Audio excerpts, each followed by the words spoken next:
रूस विप्लव कारण फलाफलर केतेक प्रश्न उत्तर समस्त परीक्षा पाई उपयोगी पार्ट 3। पिलामाने केबे भाविछ कि 200 वर्ष तले जड़े लोक थिले जे सारा दुनियार चिंता बदलाई देले। तांको नाम थिला कार्ल मार्क्स। आस जानिबा से कौन कले। केतोटी प्रश्न उत्तर माध्यम रे जानिबा। आजिकार प्रथम प्रश्न, केउ रूसीय सम्राट बाजार 1861 मसीह कृषि दासत्व प्रथार उच्छेद करथिले? जार प्रथम निकोलास, जार द्वितीय अलेक्जेंडर, लेनिन, कार्ल मार्क्स। एहार सठिक उत्तर होउची ऑप्शन ख, जार द्वितीय अलेक्जेंडर। पिलामाने रूसिया रे पूर्वरु कृषक मानंकु दास बा गलाम कर रखा जाउथिला।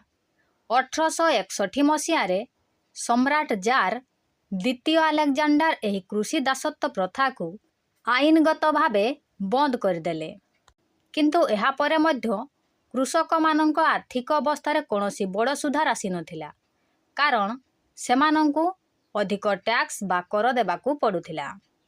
परवर्ती प्रश्न, शिल्प विप्लव जगु रूसिया रे कहा संख्या रे बहु परिमाण रे वृद्धि घटिला? जमीदार, श्रमिक, पुंजीपति, सरकारी कर्मचारी। यार सठिक उत्तर होची ऑप्शन ख, श्रमिक।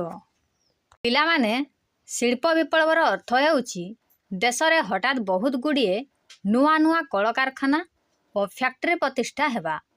जेतेबेले कलकारखाना बढ़िला सेठारे काम करिबा पाई गाँ गंडारू बहुत संख्यार गरीब लोक सहर को आसिले, जहा फलरे रूसिया रे श्रमिक मानकर संख्या बहुत बढ़ीगला। परवर्ती प्रश्न, कम्युनिस्ट मैनिफेस्टो केउ मसीह प्रकाश पाइथिला?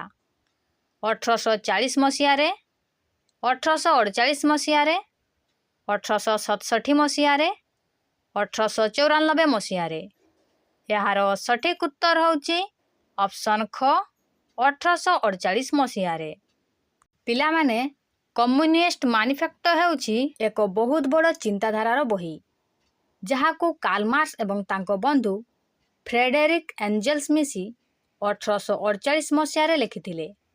एही बहीटी सेतेबेले समाजर गरीब श्रमिक मानंकु निजर हक पाई लढ़िबाकू नुआ बाट देखाइथिला।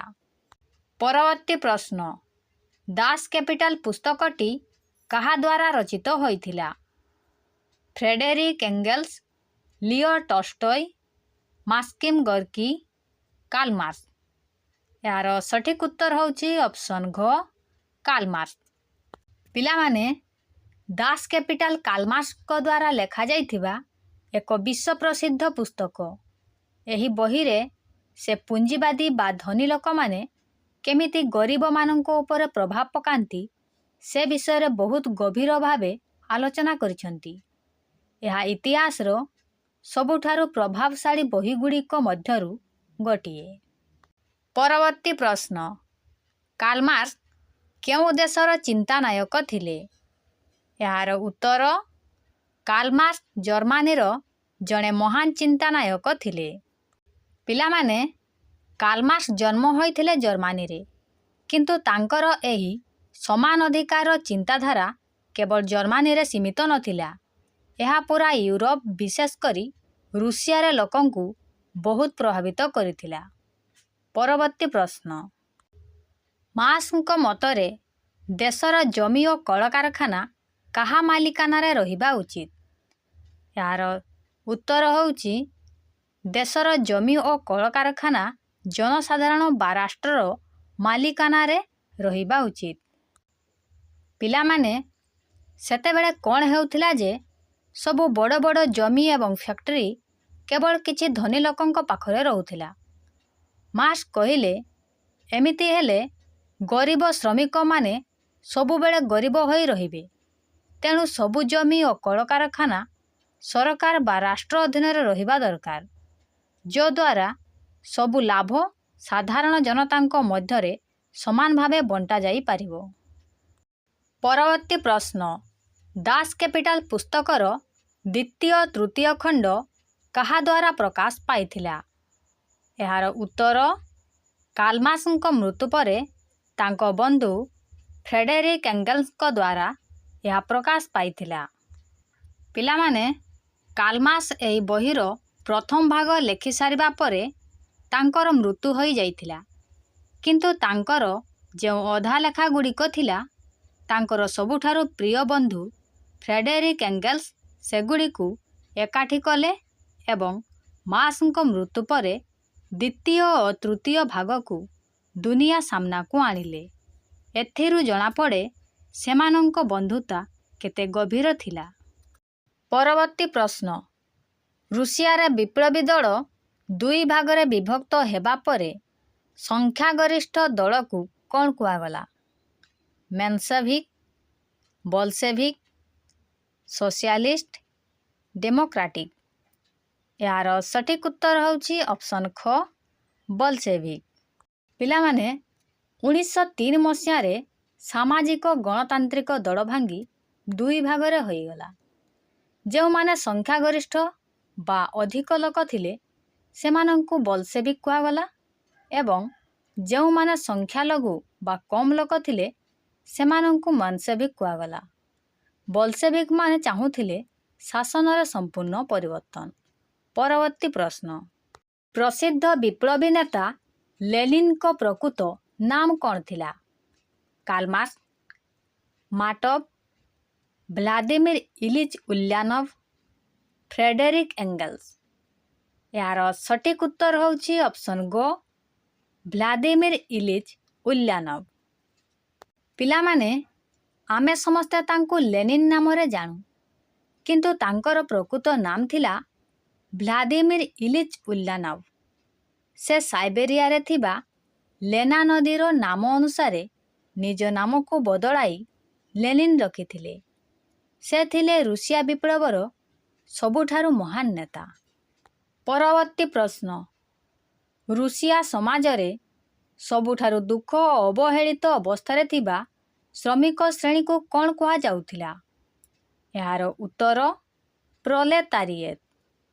ପିଲାମାନେ, ଏହି ଶବ୍ଦଟି ଟିକେ ନୂଆ ଲାଗିପାରେ, କିନ୍ତୁ ଏହାର ଅର୍ଥ ହେଉଛି ସର୍ବହରା ବା ଗରିବ ଶ୍ରମିକ ଶ୍ରେଣୀ। ଏହି ଲୋକମାନଙ୍କ ପାଖରେ ନିଜର କିଛି ସମ୍ପତ୍ତି ନଥିଲା। ସେମାନେ କେବଳ କଷ୍ଟ କରୁଥିଲେ। କାର୍ଲମାର୍କ୍ସଙ୍କ ଚିନ୍ତାଧାରା ଏହି ଶ୍ରେଣୀର ଲୋକଙ୍କୁ ହିଁ ଜାଗ୍ରତ କରିଥିଲା। ପରବର୍ତ୍ତୀ ପ୍ରଶ୍ନ, ବଲସେଭିକ୍ ଦଳର ମୁଖ୍ୟ ନେତା କିଏ ଥିଲେ ଯିଏ ରୁଷିଆ ବିପ୍ଳବକୁ ସଫଳ କରିଥିଲେ? ଏହାର ସଠିକ୍ ଉତ୍ତର ହେଉଛି ମହାନ ବିପ୍ଳବୀ ନେତା ଲେନିନ୍। ପିଲାମାନେ, ବଲସେଭିକ୍ ଦଳର ନେତୃତ୍ୱ ନେଇଥିଲେ ଲେନିନ୍। ସେ ମାର୍କ୍ସଙ୍କ ଆଦର୍ଶରେ ଅନୁପ୍ରାଣିତ ହୋଇ ରୁଷିଆର ସାଧାରଣ ଜନତାଙ୍କୁ ଏକାଠି କଲେ ଏବଂ ଜାର୍ ବା ରୁଷିଆର ରାଜା ଶାସନର ଅନ୍ତ କରି ରୁଷିଆରେ ଏକ ନୂଆ ଯୁଗର ଆରମ୍ଭ କରିଥିଲେ। ପରବର୍ତ୍ତୀ ପ୍ରଶ୍ନ, ରୁଷିଆରେ ଗଠିତ ହୋଇଥିବା ବିଭିନ୍ନ ରାଜନୈତିକ ଦଳଗୁଡ଼ିକ ବିଷୟରେ ସଂକ୍ଷେପରେ ବୁଝାଅ। ପିଲାମାନେ, ରୁଷିଆରେ ଗଠିତ ହୋଇଥିବା ବିଭିନ୍ନ ରାଜନୈତିକ ଦଳଗୁଡ଼ିକ କ'ଣ ଥିଲା? ଚାଲନ୍ତୁ ଏହାକୁ ପଏଣ୍ଟ ଆକାରରେ ସହଜରେ ବୁଝିବା। ଉତ୍ତର, ସାମାଜିକ ବିପ୍ଳବୀ ଦଳ ବା ସୋସିଆଲ ରିଭୋଲ୍ୟୁସନାରୀ ପାର୍ଟି। ଏହା 1901 ମସିହାରେ ଗଠନ ହୋଇଥିଲା। ଏମାନଙ୍କର ମୁଖ୍ୟ ଲକ୍ଷ୍ୟ ଥିଲା ଜମିଦାରମାନଙ୍କଠାରୁ ଜମି ଛଡ଼ାଇ ଆଣି ଗରିବ ଚାଷୀଙ୍କୁ ଦେବା। ସାମାଜିକ ଗଣତାନ୍ତ୍ରିକ ଦଳ ବା ସୋସିଆଲ ଡେମୋକ୍ରାଟିକ୍ ପାର୍ଟି। ଏହା 1898 ମସିହାରେ ଶ୍ରମିକମାନଙ୍କୁ ନେଇ ଗଠିତ ହୋଇଥିଲା, ଯାହା ପରବର୍ତ୍ତୀ ସମୟରେ ବଲସେଭିକ୍ ଏବଂ ମେନ୍ସେଭିକ୍ ନାମକ ଦୁଇଟି ଭାଗରେ ବିଭକ୍ତ ହୋଇଥିଲା। ତେବେ ପିଲାମାନେ, ଆଜି ଆମେ ଜାଣିଲେ କେମିତି ଲେନିନ୍ ଏବଂ ବଲସେଭିକ୍ ଦଳ ରୁଷିଆର ଇତିହାସକୁ ବଦଳାଇ ଦେଇଥିଲେ। ଆଶା କରୁଛି ଏହିସବୁ ପ୍ରଶ୍ନ ଉତ୍ତର ଆପଣଙ୍କୁ ଭଲ ଭାବେ ବୁଝା ପଡ଼ିଥିବ। ଭିଡ଼ିଓଟି ଭଲ ଲାଗିଥିଲେ ନିଶ୍ଚିତ ଭାବେ ଲାଇକ୍ ଏବଂ ସବସ୍କ୍ରାଇବ୍ କରନ୍ତୁ। ଦେଖା ହେବା ଆଗାମୀ ଭିଡ଼ିଓରେ। ଧନ୍ୟବାଦ।